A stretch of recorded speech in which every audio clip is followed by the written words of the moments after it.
Time ज्याला आपण इंग्रजी म्हणतो ते सांगणारं ते यंत्र आहे। इथे ओरिजिनल आहे इथे चित्र, याच्यात आपल्याला फक्त कळतो की किती वाजले, हे यंत्र आहे। पण या यंत्राविषयी माहिती आहे विचार केला तर, म्हणजे मिनिट किती वेळा किती सेकंडचा होतो किंवा एखादा तास जो असतो तो किती मिनिटांचा होतो याच्या संदर्भात ही कविता आहे। तर आपण आज ही कविता बघणार आहोत। बघा कविता काय आहे। How many seconds in a minute. Seconds म्हणजे सेकंद, मराठी शब्द काय आहे सेकंद। मग सेकंड, एका मिनिटात किती सेकंड असतात? 60। किती असतात? 60। बरोबर आहे। तर 60 and no more it 60 असतात, त्याच्यापेक्षा जास्त नसतात। एका मिनिटात 60 सेकंड असतात। इथे बघा मिनिट लिहिलं आहे मी, एका मिनिटात किती सेकंड असतात? 60 second is equal to 1 minute. 60 second झाले की 1 मिनिट होतो। मग आता हा मिनिट कुठे होईल रे? इथे येईल का? आता मी इथे 3 काटे काढलेले, एक आहे तास काटा, एक असतो मिनिट काटा आणि हा सेकंड काटा सगळ्यात छोटा। मग ज्या वेळेला हा सेकंड काटा 12 वरून सुरू होऊन परत 12 पर्यंत येतो तेव्हा 1 मिनिट होतो। काय होतो? 1 मिनिट। ओके। आणि जेव्हा हा सेकंड काटा फक्त थोडासा काही इथे समजा इथून फक्त इथे गेला तर काय होतो? 1 सेकंड होतो। काय होतो? 1 सेकंड होतो। मग असा हा सेकंड काटा पूर्ण 12 पासून फिरून परत 12 पर्यंत आला तर काय होतो? 1 मिनिट। काय आला तर मला? मग एका मिनिटामध्ये किती सेकंड असतात?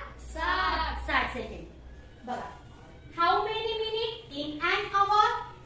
मग एका तासामध्ये किती मिनिटं असतात? 60। बघा इथे लिहिलेलं आहे, आपण इथे लिहिले आवर म्हणजे काय? घंटा किंवा तास। एका तासामध्ये 60 मिनिटं असतात। किती मिनिटं असतात? 60 मिनिटं असतात। मग आपल्याला 1 तास झाला कसं कळायचं? 1 तास झाला हे कसं कळणार? ज्या वेळेला हा काटा, बघा हा काटा समजा 2 वर आहे, तो जर 3 वर गेला तर 1 तास झाला असं आपण म्हणतो। परंतु मिनिट काटासाठी काय करावं लागेल? मिनिट काटा कुठे आला पाहिजे?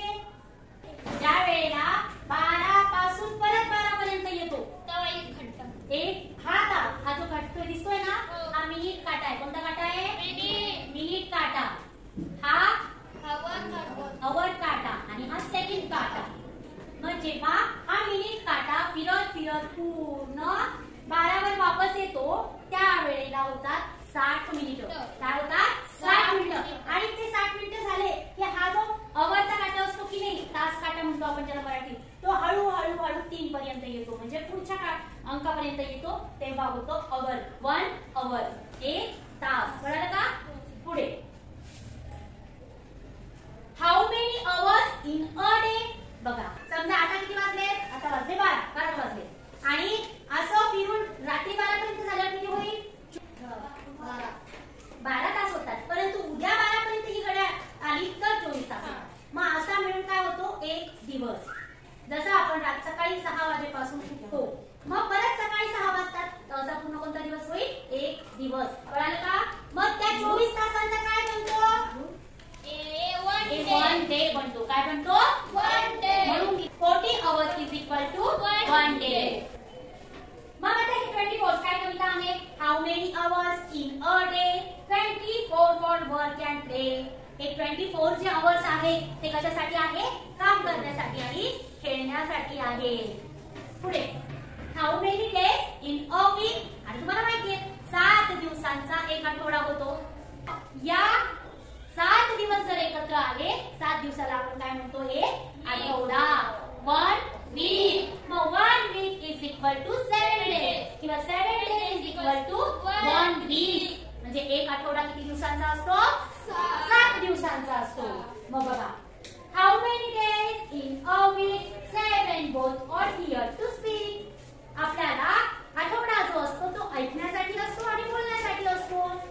पुढे how many weeks in a month. मग ह्या जे वीक असतात, हे जे आठवडे असतात, एक महिना जो असतो तो या 4 आठवड्यांचा असतो। किती? 4 आठवड्यांचा। एक महिना किती आठवड्यांचा असतो? 4। बघा आपल्याकडे कॅलेंडर असतं, या कॅलेंडर वरती आपल्याला वेगवेगळे महिने इथे दिसतील। बघा पहिले फेब्रुवारी, मार्च, हो की नाही, डिसेंबर। आता डिसेंबर महिना आता सध्या चालू आहे। तर आता आपण जर कॅलेंडर बघितलं तर या कॅलेंडरवर हा जो 1 दिवस आहे, हो की नाही, मग हा इथे 1 2 3 4 5 6 7 हे 7 दिवस मिळून एक आठवडा होतो. हे तुम्हाला मी सांगितलं की 7 दिवस मिळून काय होतो 1 वीक. काय होतो 1 वीक. मग ज्या वेळेला हे 4 आठवडे होतात 4 वीक्स होतात तेव्हा काय होतो एक मंथ होतो. काय होतो एक month. How many months in a year. आता बघा हे पूर्ण कॅलेंडर कशाचं आहे 12 वर्षाचं आहे. कशावरून समजणार तर बघा इथे दिलेलं आहे फेब्रुवारी 2024 म्हणजे हे 2024 या वर्षाचं पूर्ण कॅलेंडर आहे. मग असं पूर्ण 12 महिने कोणते महिने सांगा मग हे जे 12 महिने आहेत ते मिळून काय बनतं एक वर्ष 1 इयर बनतो. 12 मंथ्स बिकम अ 1 इयर. 12 महिने मिळून एक वर्ष होतं. मग असे वर्ष मिळून काय होतं वर्ष मिळून एज होतं. काय होतं आता सांगितलं की 100 वर्ष मिळाले की एक एज तयार होतं. मग एज म्हणजे काय युग. काय युग. 100 वर्षांचं एक युग असतं. काय असतं युग. How many years in and age 100 sage the sage. जे साधू संत होऊन गेले त्यांनी सांगितलंय की एका युगामध्ये किती वर्ष असतात तर 100 वर्ष असतात. How many ages in a time. मग असे किती एजेस असतात बरं कोणी सांगू शकतं का सांगता येईल का तर कोणालाही सांगता येणार नाही.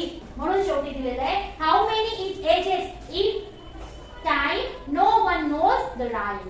कोणालाही माहिती नाहीये की या टाइम मध्ये किती एजेस आहेत. तर तुम्ही काय करायचं आहे की हे जे ब्लँक पेज आहे आपलं या ब्लँक पेज वरती आपल्याला हे लिहून घ्यायचं आहे.